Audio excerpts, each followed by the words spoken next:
Hi hello வணக்கம். நான் உங்கள் கேபிள் சென்டர். நான் இன்னைக்கு உங்களோட பேச போகிற வெப் சீரிஸோட பேர் வந்து த டெட் கேர்ள்ஸ்.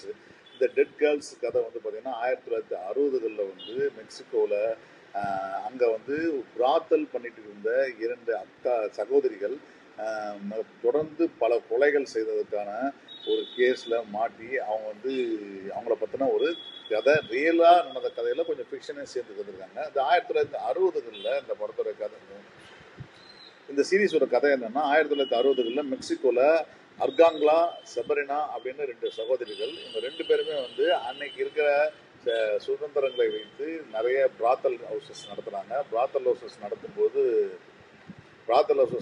அந்த பிராத்தல் ஹவுசஸ் வந்து ரொம்ப பிரபலமாக ஓட ஆரம்பிச்சிருக்கு. அதற்காக அவங்க அரசு இயந்திரங்களை வந்து என்னென்னலாம் செய்யணுமோ, காசு கொடுக்கணுமோ எல்லாமே கொடுத்து செட்டில் பண்ணி பக்காவாக தொழில் நடத்திட்டு இருக்காங்க.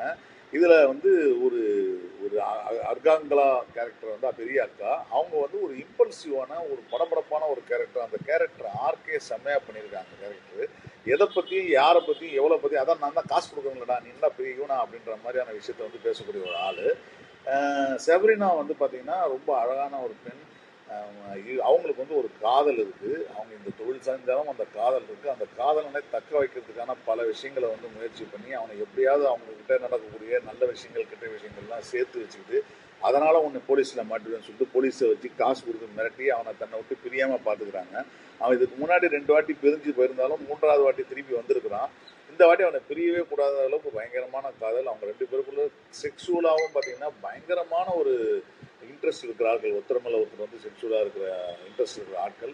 ஒரு கட்டத்தில் அவன் அங்கேருந்து தப்பிச்சு போயிடுறான். இந்த இருக்கிற பிரச்சனைகள்லாம் தாண்டி போகும்போது அவனை பழி வாங்குறதுக்காக ஆரம்பிக்கப்பட்டது தான் இந்த கதையை வந்து ஆரம்பிக்குது. அவனை பழி வாங்குறான் அப்படின்னு சொல்லிட்டு அவனை கொண்டு போய் நேராக துப்பாக்கி சுட கற்றுக்கிட்டு ஒரு பழைய மிலிட்ரி கல்லனை கூப்பிட்டு அவருடைய தொடர்பு வச்சுக்கிட்டு அவர் மூலமாக துப்பாக்கி வாங்கி அவனை கொண்டு போய் சுடுறதுக்கு போகிறது தான் கதை ஆரம்பிக்குது.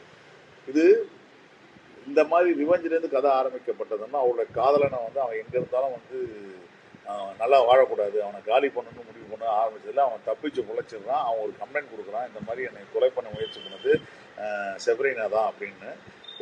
இதிலேருந்து இந்த கதை இவங்க யார், இவங்களுக்கு பின்னாடி என்ன, அந்த கூட வந்த கர்னல் யார், அந்த கர்னல் பார்த்தீங்கன்னா ரொம்ப வித்தியாசமான ஒரு முகமைப்போட ஆஜானுபாகம்னா கிட்டத்தட்ட அல்க்கு மாதிரி இருக்கார் அவர். அந்த அல்க்கு மாதிரி ஒரு ஆள், அவ்வளோ வெயிட்டுன்னு குண்டாகவும் அது மாதிரி ஸ்டவுட்டாக இருக்கிற கேரக்டர், ஆகிருதியாக இருக்கிறாரு. அவருக்கும் குட்டியாக இருக்கிற அந்த செஃப்ரனாவுக்கும் நடக்கக்கூடிய காதல், காம காட்சிகள் இதெல்லாம் வந்து ஒரு பரவசனான விஷயமா இருந்தாலும் கூட பட் ஒரு ரொம்ப அழகியல் ரீதியாக இந்த காட்சிகள் வந்து நிறைய எடுத்துருக்காங்க. அதே போல் பார்த்தீங்கன்னா அந்த ட்ராவலில் வந்து அந்த ப்ராஸ்டியூஷன் நெட்வொர்க்கு, அந்த நெட்வொர்க்குள்ளே நடக்கக்கூடிய ஆட்கள், அரசாங்கம் திடீர்னு வந்து மாரல் போலீஸிங்க மக்கள் மேலே இருக்கிற ஒரு ஒரு ஒரு ஒரு உயர் அதிகாரி வந்து ஒரு கிட்டத்தட்ட ஒரு திடீர்னு ஒரு கேயாக இருக்கார் அவர்.